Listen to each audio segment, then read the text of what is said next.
Hi, hello everyone. Thank you for attending this session. I really hope that I'll be able to add some interesting new insights to your existing knowledge of the topic of empathy. Now, as the title of my talk says, empathy is the soft skill that makes your business stronger. But how can something be both soft and strong? Well, I like to think of the image of a feather. Feathers are soft, but they have evolved to be some of the lightest and strongest structures in nature, and they enable birds to fly.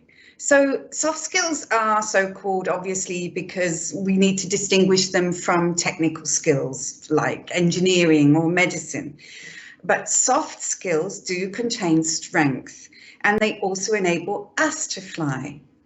Empathy requires strength of character, and it can dramatically increase the resilience and robustness of your leadership, of your team, and your organization. So empathy has been identified by numerous studies as one of the key leadership skills that organizations need for success, but at the same time, it's one of the skills that's most lacking amongst middle and senior managers. And this is one of the reasons why I've chosen to talk about empathy today.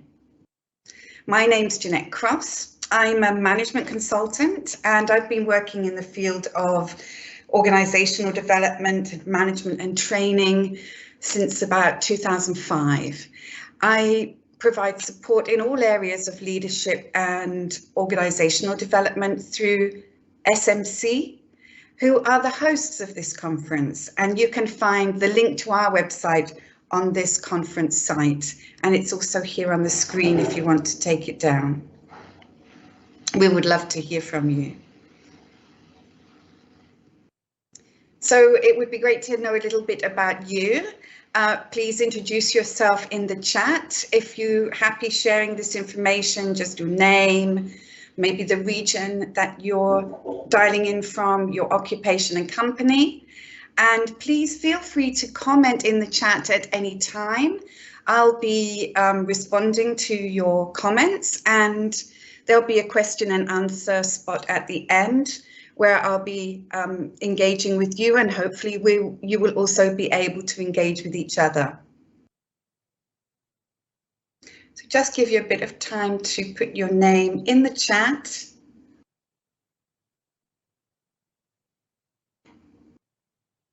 Thank you.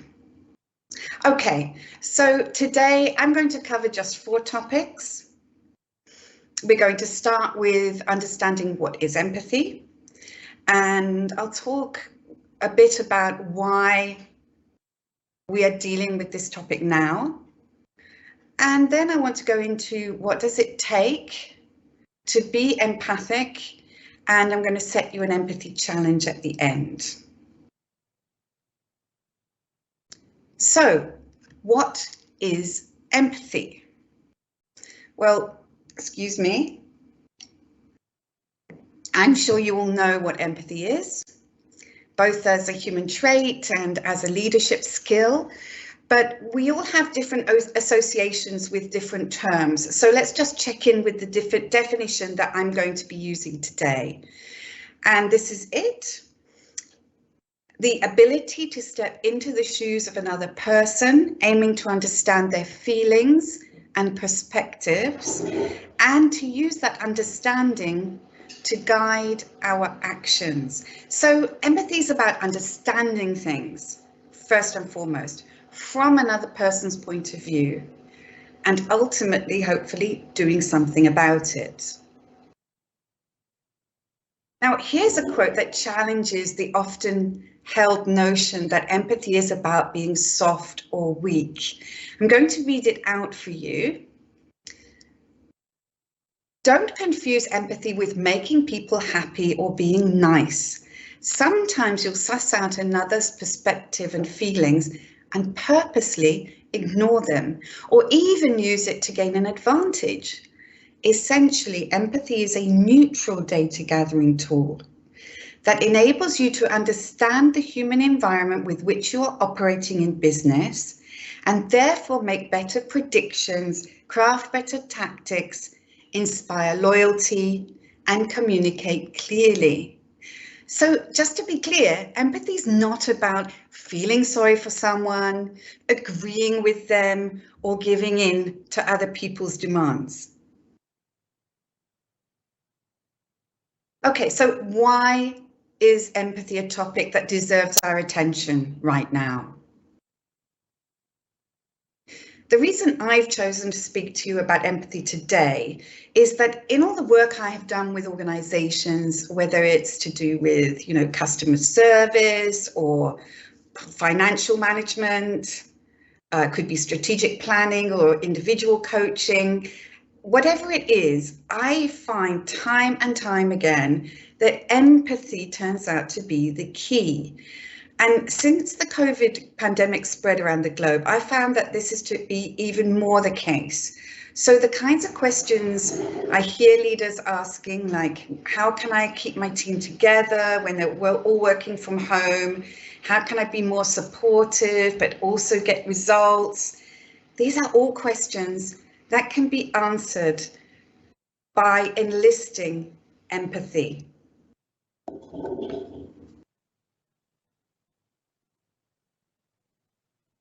And it can help in so many aspects of business. I'm just putting a few here for you. And these are maybe not areas where we would naturally expect it to occur.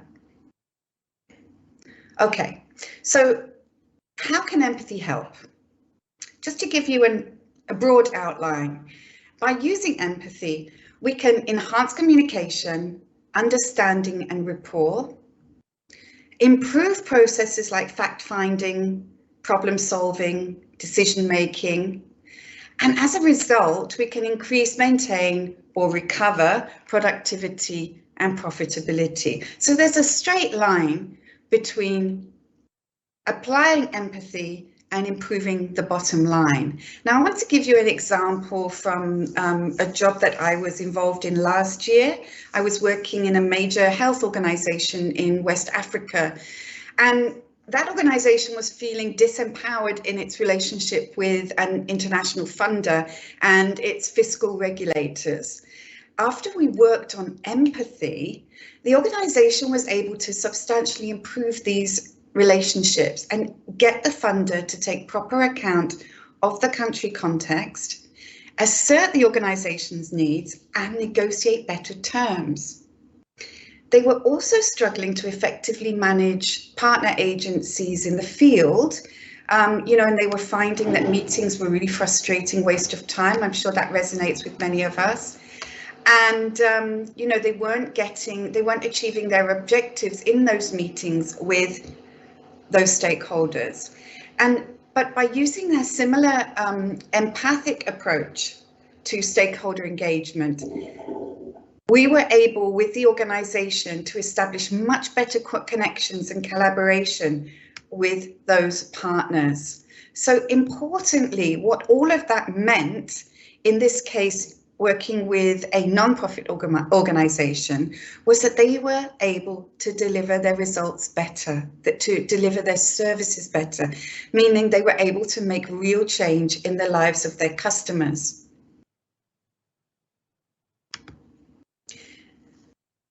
Okay, so when do we turn to empathy? When do we say to ourselves, okay, I need to be more empathic right now? Well, it has struck me that when we become frustrated about stubborn challenges, empathy is so often the key that unlocks those new possibilities. It opens up avenues of cooperation and progress that we've been struggling in vain to access all the time. And the miraculous thing is that when we feel we're not being heard, when we extend empathy to others, we usually find that they are more willing to see our point of view. So if you find yourself saying any of these things or similar, it's really a good time to ask yourself how empathy could help your situation. Now, in some respects, the shared experience of the pandemic that we are going through has produced an outpouring of empathy. But in other ways, as I think these pictures show, it's entrenched intolerance and conflict and an unwillingness to understand other people's perspectives. Now let's apply this to the business world during the pandemic.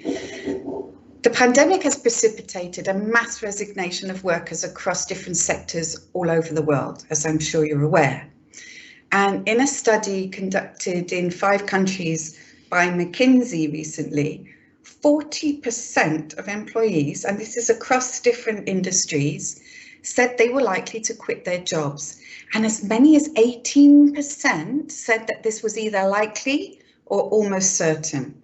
Obviously, this poses a serious challenge for all of us. Now, this slide, which I'll give you a chance to read, shows more results from the survey. I'd like you to have a look at that and, what do you see?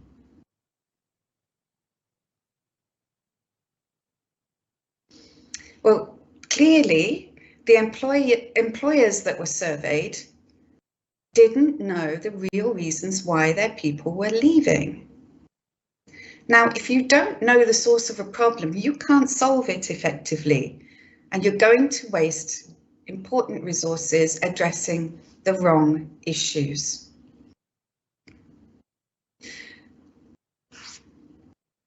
So we know that the pandemic has thrown up a number of challenges that affect staff motivation and productivity. There's a few here on the screen for you to see. I'm sure you could add others.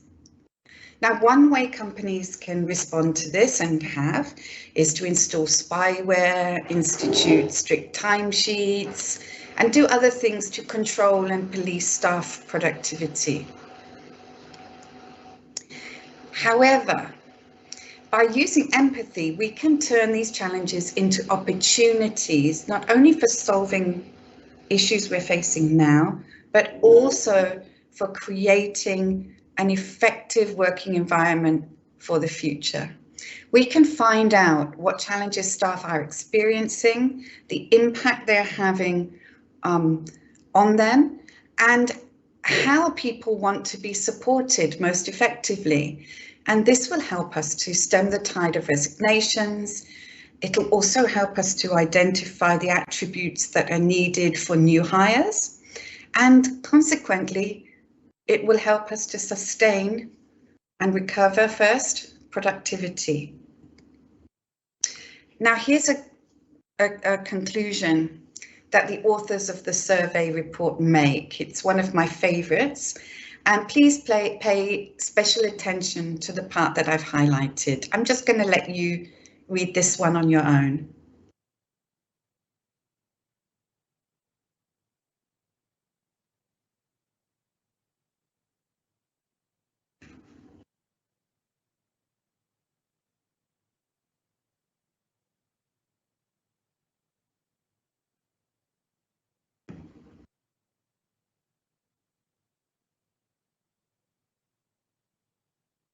Now, if that throws up any questions for you, please remember you can write your comments or questions in the chat at any time. So, we often engage in employee climate surveys, employee engagement surveys. We're always asking for feedback from our customers and our employees and other stakeholders. But are we really listening to them? Are we asking them the right things in the right ways, and how are we responding? So what does it take to really be effective in applying empathy? What I want to start with here is to assert the fact that empathy can be learned. And this is, there's a myth out there that empathy is something that, either you have or you haven't. And it doesn't really help that we talk about people being empaths, as if you have a kind of inborn ability to empathize, and some of us are naturally empathetic and others are not. The reality is that it can be taught, it can be learned. So while some of us may have personalities that lend us to be more empathic or less, empathy is a skill that can be taught by promoting specific attitudes and skills. Now, this is something that you can apply to yourself if you want to develop a bit more aptitude yourself, and it can apply to your team if you want to coach others and mentor others in this topic. So what I want to share with you going forward now is not an Empathy 101. It's not a sort of basic course outline. I really want to highlight some specific insights that I hope will deepen your existing understanding. So, assuming we want to develop our empathy muscle, we need to cultivate certain attitudes that shape our intent, and our intent is everything. Here are 3 attitudes that, in my experience of working in coaching and training with organizations, they can take us to the next level. We need to believe that empathy creates better results. We need to be humble enough to know that ours is not the only point of view that has validity. And we need enough self-confidence to be able to listen to other opinions and not feel the need to become defensive. Now, some of these attitudes might, instantly resonate with you, and that's great. Others might be a bit more challenging, and if that's the case, they can be really beneficial opportunities to explore these ideas, these statements, and ask yourself how you feel about them, why, and consider how that statement might be true. These are the kind of steps you can take towards developing a new mindset, and that is the foundation for building more empathy in this case. Now, when we're looking at what does it take, we've very briefly, I know, just outlined some key attitudes. And I also want to highlight just 2 skills. As I say, this is not a 101. There are lots of skills involved in developing empathy, but these are the ones that have stood out for me as sometimes obstacles for people, and they're the ones that can really make or break your efforts to apply empathy successfully. The first is practicing self-awareness, and the second is what I call crossing the bridge.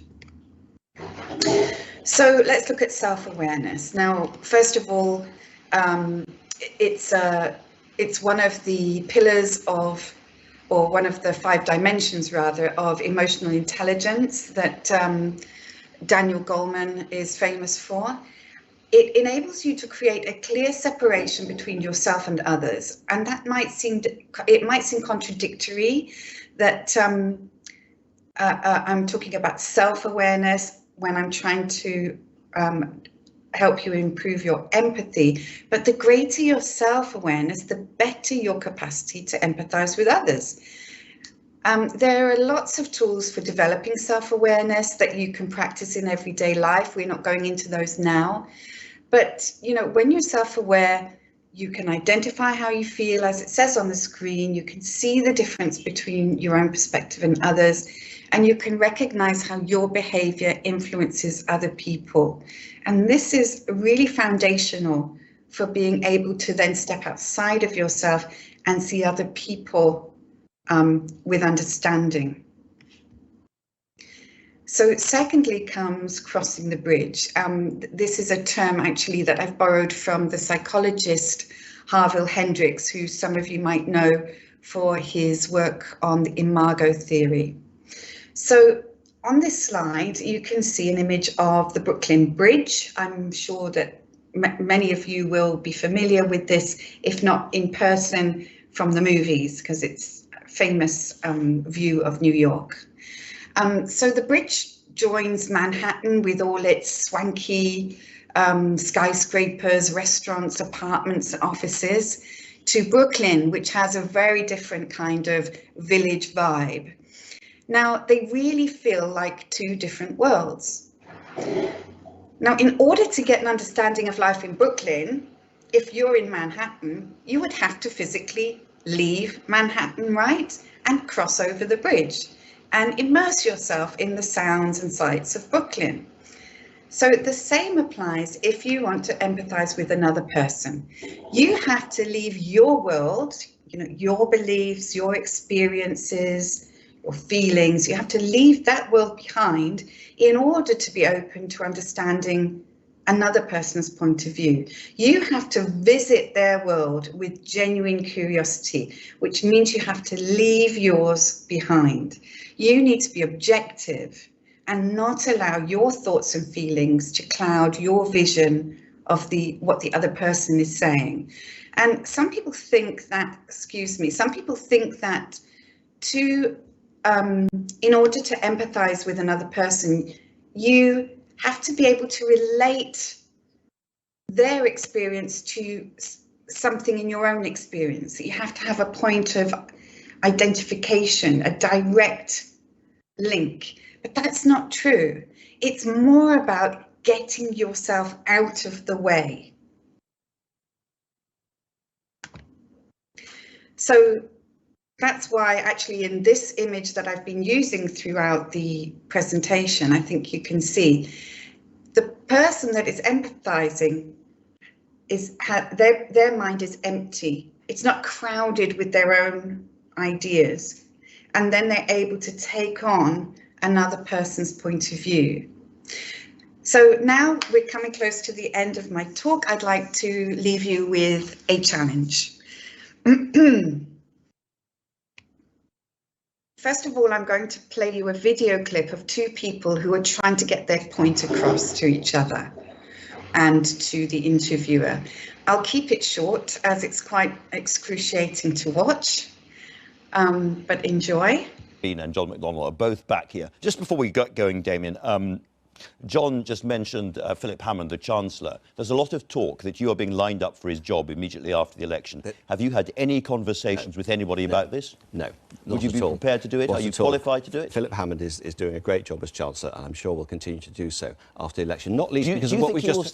Sorry, can I just address something that John said, where he said, we're not going to borrow anything, we're going to issue bonds. That's how governments borrow money. It is absurd to say that you can take over the rail industry. It's covered. You issued a bond. Borrow the money, wait for me. You still have to borrow the money. You issued bonds for shares. The income from profitable assets then covers the cost. Simple as that. And it's been done by government after government, effectively. It's the gilts market. Okay. But it's borrowing. You're borrowing is 25 billion is covered. plus no, don't 40 make this billion up. for the Do national not make grid. this I'm not up. making up. You don't appear to know that. Okay, I think that's enough of that. Right. Oh, apologies.